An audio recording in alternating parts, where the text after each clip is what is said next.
Pembacaan Alkitab 1 tahun, hari ke-75, Hakim-Hakim pasal 16-18.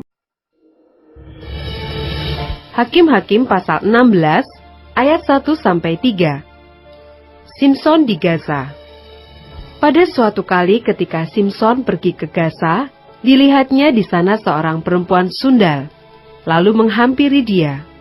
Ketika diberitahukan kepada orang-orang Gaza, Simson telah datang ke sini, maka mereka mengepung tempat itu, dan siap menghadang dia semalam-malaman itu di pintu gerbang kota. Tetapi semalam-malaman itu mereka tidak berbuat apa-apa, karena pikirnya, nanti pada waktu fajar kita akan membunuh dia. Tetapi Simson tidur di situ sampai tengah malam. Pada waktu tengah malam bangunlah ia. Dipegangnya kedua daun pintu gerbang kota itu, dan kedua tiang pintu. Dicabutnyalah semuanya beserta palangnya. Diletakkannya di atas kedua bahunya. Lalu semuanya itu diangkatnya ke puncak gunung yang berhadapan dengan Hebron.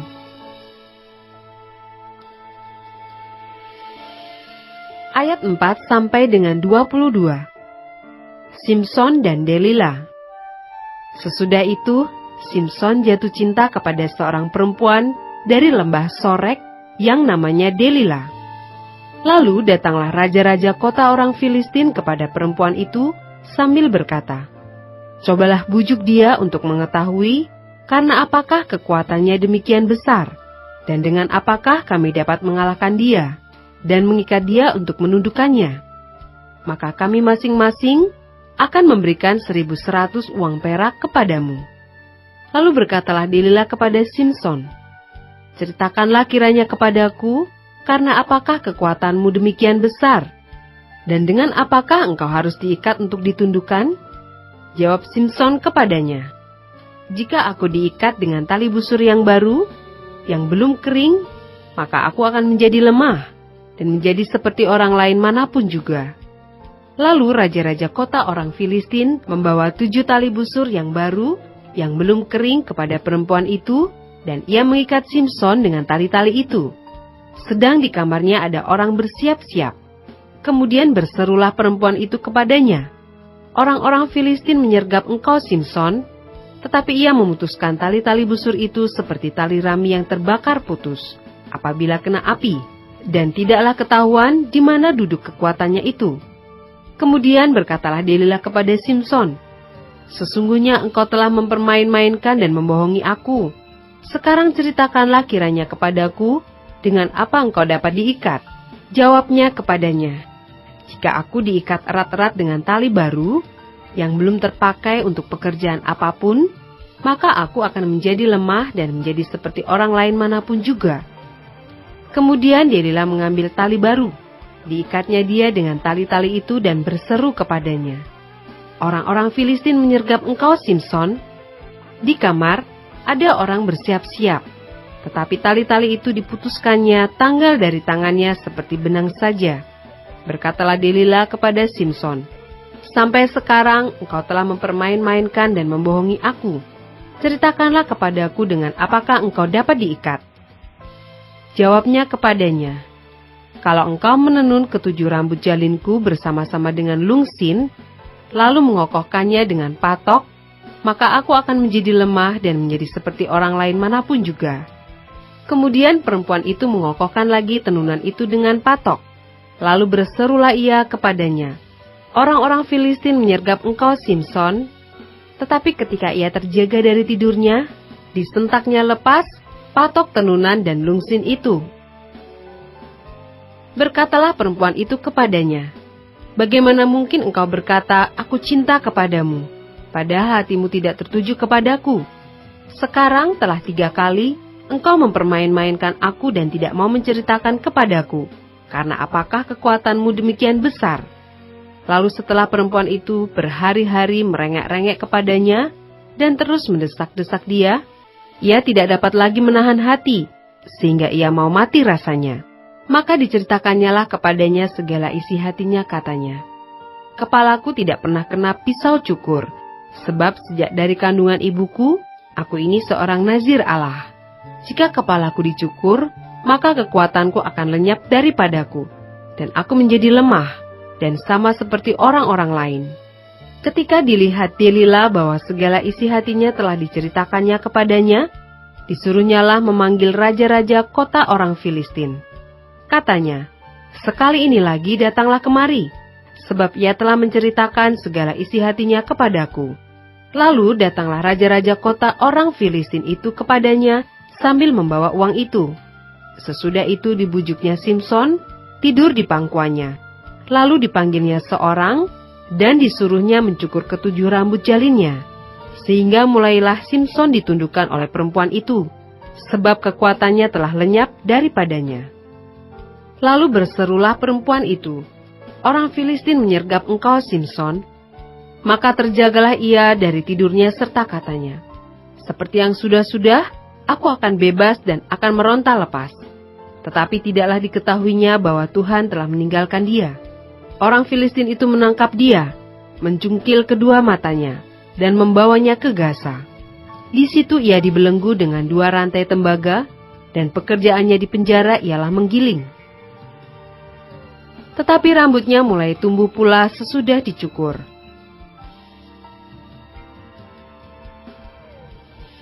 Ayat 23-31.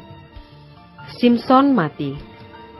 Sesudah itu berkumpullah raja-raja kota orang Filistin untuk mengadakan perayaan korban sembelihan yang besar kepada Dagon, Allah mereka, dan untuk bersukaria. Kata mereka, "Telah diserahkan oleh Allah kita ke dalam tangan kita, Simson, musuh kita." Dan ketika orang banyak melihat Simson, mereka memuji Allah mereka sambil berseru, "Telah diserahkan oleh Allah kita ke dalam tangan kita, musuh kita, perusak tanah kita, dan yang membunuh banyak teman kita." Ketika hati mereka riang gembira, berkatalah mereka, "Panggillah Simson untuk melawak bagi kita." Simson dipanggil dari penjara, lalu ia melawak di depan mereka. Kemudian mereka menyuruh dia berdiri di antara tiang-tiang. Berkatalah Simson kepada anak yang menuntun dia, "Lepaskan aku dan biarkanlah aku meraba-raba tiang-tiang penyangga rumah ini, supaya aku dapat bersandar padanya." Adapun gedung itu penuh dengan laki-laki dan perempuan. Segala raja kota orang Filistin ada di sana. Dan di atas sotoh ada kira-kira 3.000 orang laki-laki dan perempuan yang menonton lawak Simson itu. Berserulah Simson kepada Tuhan, katanya, "Ya Tuhan Allah, ingatlah kiranya kepadaku, dan buatlah aku kuat sekali ini saja, ya Allah, supaya dengan satu pembalasan juga, kubalaskan kedua mataku itu kepada orang Filistin." Kemudian Simson merangkul kedua tiang yang paling tengah, penyangga rumah itu, lalu bertopang kepada tiang yang satu dengan tangan kanannya, dan kepada tiang yang lain dengan tangan kirinya. Berkatalah Simson, "Biarlah kiranya aku mati bersama-sama orang Filistin ini." Lalu membungkuklah ia sekuat-kuatnya. Maka rubuhlah rumah itu menimpa raja-raja kota itu dan seluruh orang banyak yang ada di dalamnya. Yang mati dibunuhnya pada waktu matinya itu lebih banyak daripada yang dibunuhnya pada waktu hidupnya. Sesudah itu datanglah ke sana saudara-saudaranya dan seluruh keluarganya. Mereka mengangkat dia dan membawanya dari sana, lalu menguburkannya di antara Zora dan Eshitaol, di dalam kubur Manoah, ayahnya. Dia memerintah sebagai hakim atas orang Israel 20 tahun lamanya.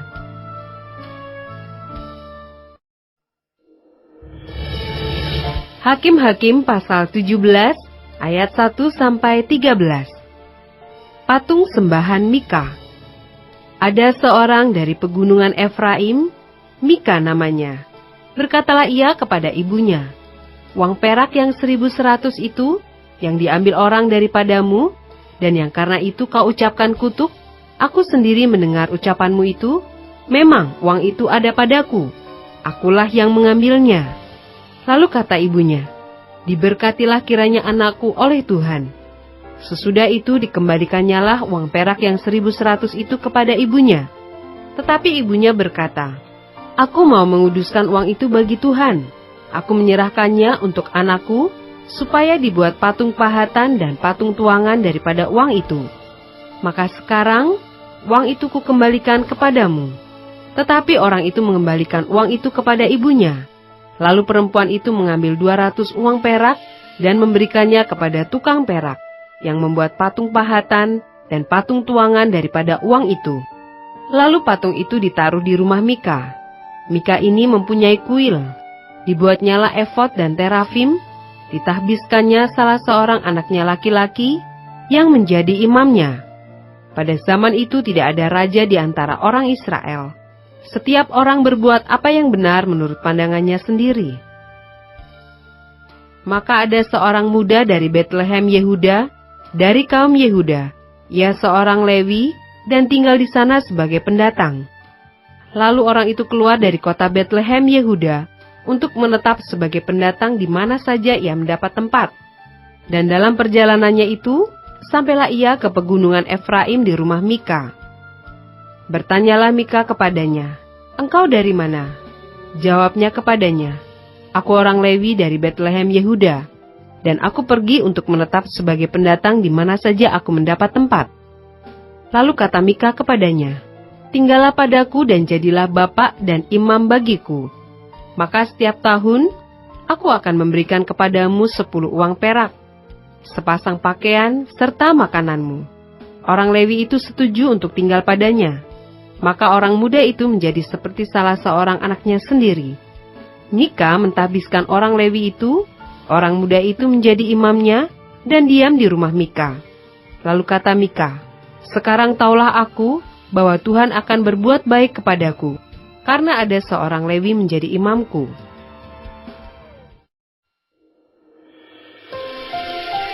Hakim-Hakim pasal 18 ayat 1-31.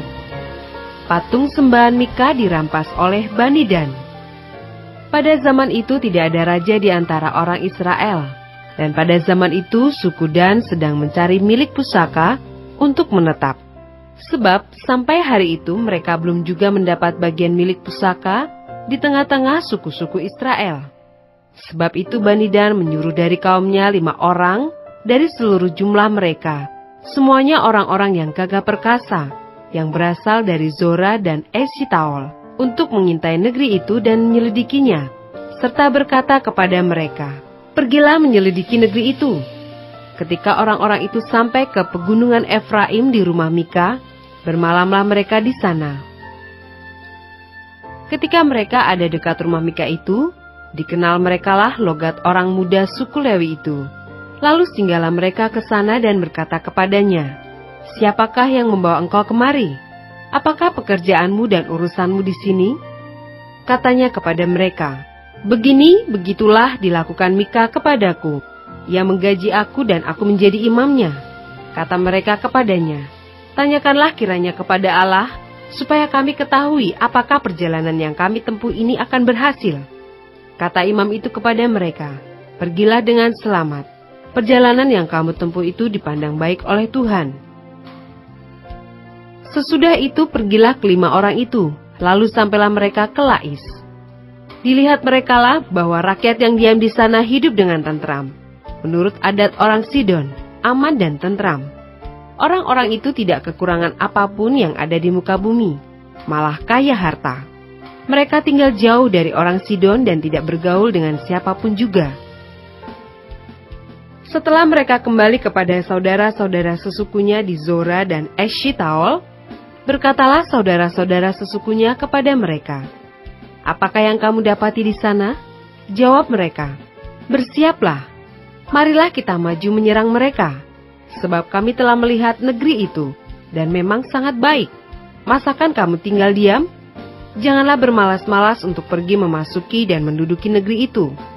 Apabila kamu memasukinya, kamu mendapati rakyat yang hidup dengan tentram, dan negeri itu luas, ke sebelah kiri dan ke sebelah kanan. Sesungguhnya Allah telah menyerahkannya ke dalam tanganmu. Itulah tempat yang tidak kekurangan apapun yang ada di muka bumi."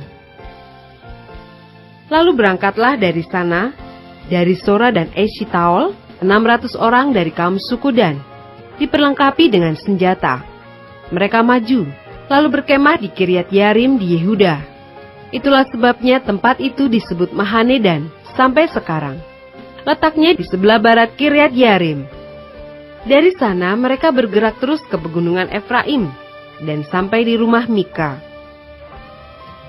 Lalu berbicaralah kelima orang yang telah pergi mengintai daerah Lais itu, katanya kepada saudara-saudara sesukunya, "Tahukah kamu bahwa dalam rumah-rumah ini ada efod, terafim, patung pahatan, dan patung tuangan? Oleh sebab itu, insafilah apa yang akan kamu perbuat."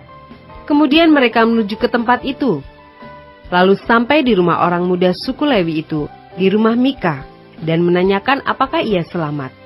Sementara ke-600 orang dari Bani Dan yang diperlengkapi dengan senjata itu tinggal berdiri di pintu gerbang. Maka kelima orang yang telah pergi mengintai negeri itu berjalan terus, masuk ke dalam, lalu mengambil patung pahatan, efod, terafim, dan patung tuangan itu. Adapun imam itu berdiri di pintu gerbang bersama-sama dengan ke-600 orang yang diperlengkapi dengan senjata itu. Tetapi setelah yang lain-lain itu masuk ke dalam rumah Mika dan mengambil patung pahatan, efod, terafim, dan patung tuangan itu, berkatalah imam itu kepada mereka, "Berbuat apakah kamu ini?" Tetapi jawab mereka kepadanya, "Diamlah, tutup mulut, ikutlah kami dan jadilah bapak dan imam kami. Apakah yang lebih baik bagimu, menjadi imam untuk seisi rumah satu orang, atau menjadi imam untuk suatu suku dan kaum di antara orang Israel?" Maka gembiralah hati imam itu, diambilnyalah efod, terafim, dan patung pahatan itu, lalu masuk ke tengah-tengah orang banyak. Kemudian berbaliklah mereka dan pergi, dengan anak-anak, ternak, dan barang-barang yang berharga, ditempatkan di depan mereka. Ketika mereka telah jauh dari rumah Mika, dikerahkanlah orang-orang dari rumah-rumah yang dekat rumah Mika, dan orang-orang itu mengejar Bani Dan itu. Mereka memanggil-manggil Bani Dan. Maka berbaliklah orang-orang itu dan berkata kepada Mika, "Mau apa engkau dengan mengerahkan orang?" Lalu jawabnya, "Allahku yang kubuat serta imam juga kamu ambil, lalu kamu pergi. Apakah lagi yang masih tinggal padaku? Bagaimana perkataanmu itu kepadaku? Mau apa engkau?" Berkatalah Bani Dan kepadanya, "Janganlah suaramu kedengaran lagi kepada kami. Nanti ada orang yang menyerang engkau karena sakit hati, dan dengan demikian engkau serta seisi rumahmu kehilangan nyawa." Lalu Bani Dan melanjutkan perjalanannya, dan Mika, setelah dilihatnya mereka itu lebih kuat daripadanya, berpalinglah ia pulang ke rumahnya. Lalu Bani Dan dengan membawa barang-barang yang dibuat Mika, juga imamnya, mendatangi Lais, yakni rakyat yang hidup dengan aman dan tentram. Mereka memukul orang-orang itu dengan mata pedang, dan kotanya dibakar. Tidak ada orang yang datang menolong, sebab kota itu jauh dari Sidon, dan orang-orang kota itu tidak bergaul dengan siapapun juga. Letak kota itu di lembah Bet Rehob. Kemudian Bani Dan membangun kota itu kembali dan diam di sana. Mereka menamai kota itu Dan, menurut nama bapa leluhur mereka, yakni Dan yang lahir bagi Israel. Tetapi nama kota itu dahulu adalah Lais. Bani Dan menegakkan bagi mereka sendiri patung pahatan itu. Lalu Yonatan bin Gersom bin Musa bersama-sama dengan anak-anaknya menjadi imam bagi suku Dan, sampai penduduk negeri itu diangkut sebagai orang buangan. Demikianlah mereka menempatkan bagi mereka sendiri patung pahatan yang telah dibuat Mika itu, dan patung itu ada di sana selama rumah Allah ada di Silo.